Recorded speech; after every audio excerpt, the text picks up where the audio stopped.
Transition. How do you feel when you hear this word? For some, transitions are welcome because it is a movement from one place to another. But for others, transitions are unwelcome for the same reason. Change can be disconcerting. But whatever you feel about transitions, that's where we're headed today in our conversation.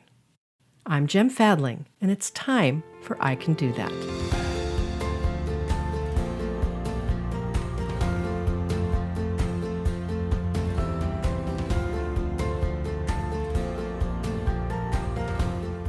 On a recent trip, I noticed that I wasn't doing well in our transitions from one location to the next. A complaining tone rose up from within as I heard myself recounting what I didn't like about where we were headed and what I was disappointed about where we came from. The truth is, I had actually loved where we just were, and I was looking forward to where we were going next. But that transitionary journey was somehow uncomfortable for me, and the dynamic was made evident by my cranky monologues. After a couple of those, I noticed the pattern and decided to investigate within to see what was up. There is something about that transitionary moment to a new place that takes a bit of adjustment for me. I wondered if it could have been the need to feel safe or secure in my surroundings. Sometimes traveling can feel unsettling because you don't have all your usual comforts around you, and there is an exaggerated sense of feeling out of control. It didn't take long for me to expand this investigation out beyond the travel issue. I am currently in a season of transition in my life. I hope you can track with me here. I want to share a bit of my inner process because I believe that some of you might be in similar places, and it's good to talk about it as we go along. If you've read my latest book, Hold That Thought, or even tracked with our emails or the I Can Do That podcast, you've heard me share about my anxiety attack from a few years ago. One invitation from God at the time was to stop pushing, stop trying, and stop angsting. Well, I've spent the last 4 years working on that by being more aware of those dynamics. Slowly but surely, I have felt released from that anxious energy. But last year, I picked up the pace again and found myself in a place of exhaustion. And it wasn't even a mystery how I ended up there. I simply chose to do too many things at once. They snowballed and took their toll on me in some unwelcome ways. And I found myself depleted in energy. This one was different from my bout of anxiety. While anxiety can feel energizing, even if it's unhelpful and misdirected, depletion feels empty. Because I was aware of my dynamics and all that had been on the table with God already, it was easy to move to prayer about this.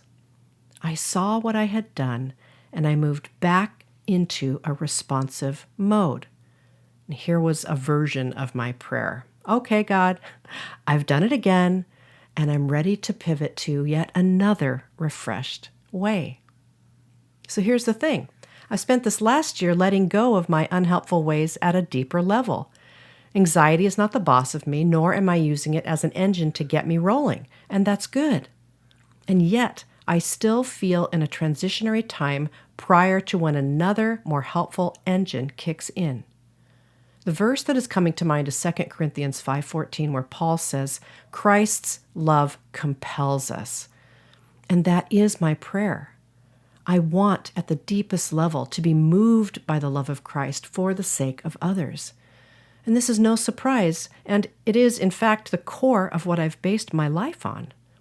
But sometimes the rubber meets the road in a new way. Have you noticed this in your own life? You've made your way within an area of your life, but it comes around again and God takes you deeper. And this is a process that I welcome, but I truly desire to be more into the image of Christ. I've devoted my life to this, and yet it is still a difficult, long, sometimes confusing and disorienting process. Orientation, disorientation, reorientation. This is a cycle that is ongoing over a lifetime, and transitions are disorienting, and that's uncomfortable for most of us. And that's where I find myself. I'm somewhere in between stop pushing, stop trying, stop angsting, and The love of Christ compels me.